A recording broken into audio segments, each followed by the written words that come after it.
Then God said, "Let us make man in our image, in our likeness, and let them rule over the fish of the sea and the birds of the air, over the livestock, over all the earth, and over all the creatures that move along the ground." Genesis 1:26. God has given us this planet for us to rule over, but we are failing miserably. We've polluted many lands like these with all sorts of garbage and waste when we could have utilized them for growing trees, tall, green trees that provide us oxygen, oxygen without which we cannot live. And it does not end there. Man has not left anything unpolluted. Water, the only thing that can quench our thirst in the earth. Man has led further on to produce objects in machines now that produce even sound pollution.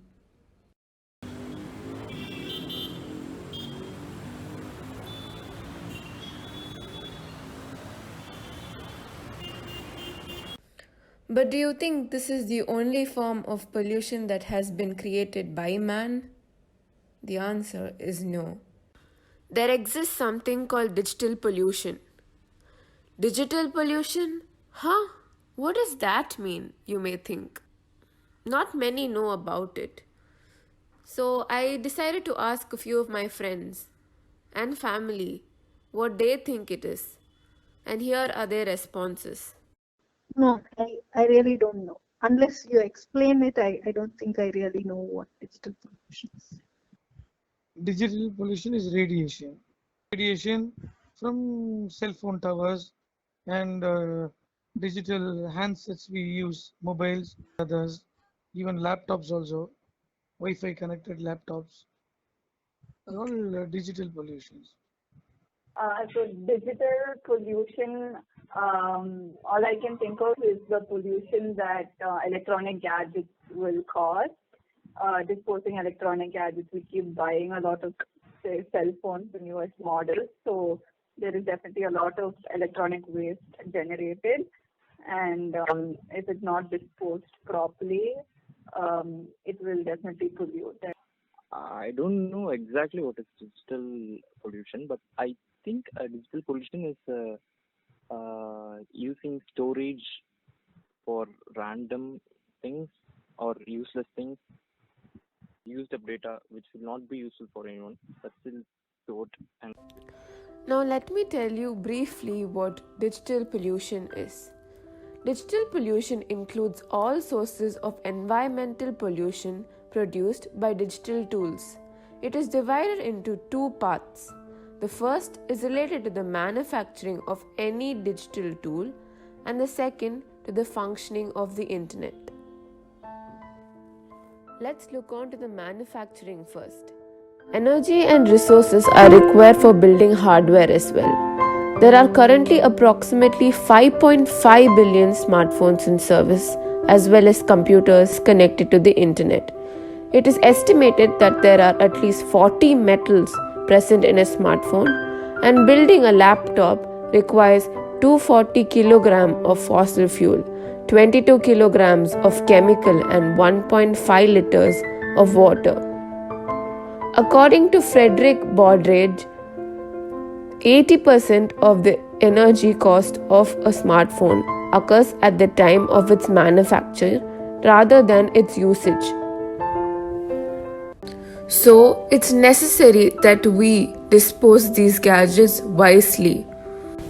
Because if these gadgets are not disposed wisely, then they become electronic waste, which pollute the environment and can be dangerous for people's health. Copper, lead and tin, gold, silicon for semiconductors, tantalum or lithium. E-waste contains 5 of the world's 6 most dangerous pollutants listed by the Green Cross International. Now moving on to the functioning of the internet. According to the Shift project, in 2020, internet accounts for 3.3% of world energy consumption. As the world still mostly gets its electricity from fossil fuels, this means watching on demand videos, sending mails, uploading photos into the cloud, using apps, or scrolling through the social networks. All these things we do every day on our phones and computers emit carbon dioxide. To just give you a few figures, one email emits 10 grams of CO2, which may not seem like a lot. After all, it's just equivalent to 2 tablespoons of sugar. An average of 294 billion mails are sent. So, if we calculate, that is around 2,940 billion grams of CO2 produced every day. Watching a 30-minute show leads to an emission of 1.6 kg of CO2. A 30-minute show may be anything you watch on your phone on YouTube. For example, jokes, serials, recipes, news. Taking in all these facts, we shouldn't be surprised when the time comes when we will have to carry around oxygen cylinders in order to survive. Have you ever thought about the fact that April flowers are no longer seasonal? Bird migration to the famous Vedandangal in Tamil Nadu has reduced. April flowers bloom at the peak of heat, but now every day is hot. Birds migrate for various reasons, and one among them is temperature. Climate change is real, and just scrolling through the internet is contributing towards it. We are leaving behind carbon footprints. So let's take a moment, take a breath, cherish the oxygen we have in the air, and think what we should do to have that oxygen remain in the atmosphere and not let the carbon dioxide dominate it. Let me tell you a few things we can do to reduce emissions in everyday life. Prefer television over streaming apps.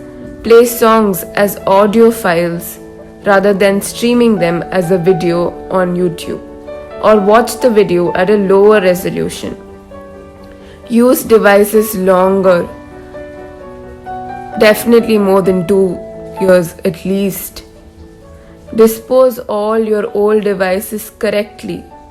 If at all buying a new device is necessary, buy the least powerful equipment possible. The ones with smaller screens take off less energy. Change them as rarely as possible and reduce unnecessary energy intensive uses. Empty your email box regularly to reduce data storage.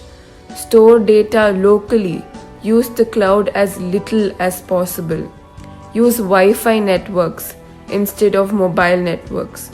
Unsubscribe to polluting newsletters. Limit receivers copied in your emails. Stop useless queries when searching via search engine. Send lighter emails. In this modern era of gadgets and online education and work, internet and gadgets have become a necessity, but staying alive is definitely more important. So let's set boundaries, rules, establish norms, and set expectations for technology, and most importantly, follow it. Thank you.